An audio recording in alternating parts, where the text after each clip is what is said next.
Lancaster Canal. I've just come by Old Cliff and the canal meets Old Cliff Road.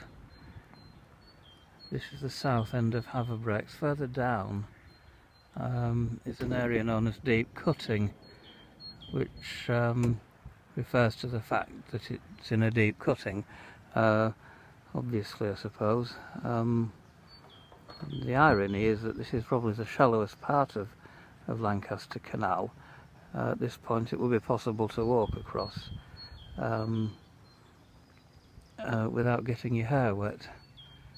It's not the case further down. In fact, its depth varies quite considerably.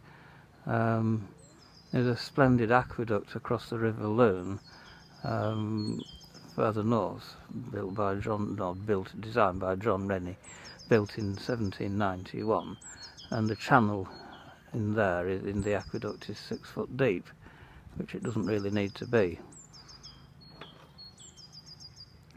Anyway, it's a nice part of town. I can't say the same for the stretch of the canal between bridges 104 and 108, where all the alcoholics hang around during the day. That's when they're not on the museum steps in town, of course. So that's a place best avoided. The canal is a broad canal, by which we mean that the locks are broad locks. There aren't any locks on the main line of the canal as it happens. The only locks that exist on the Lancaster Canal are on the Glasson Arm, and there are 6 of them in a short 2 3/4 mile stretch. There were locks further in the northern reaches up at Tewitfield, which is where the canal was truncated by the M6 motorway, and that effectively killed it stone dead, although it is navigable further beyond there. But there's certainly quite a long distance of it which is abandoned, although there are plans to reinstate it at some point, and goodness knows how they'll do it, but goodness knows how much it will cost as well. Certainly won't be paid for by public money, I'm sure.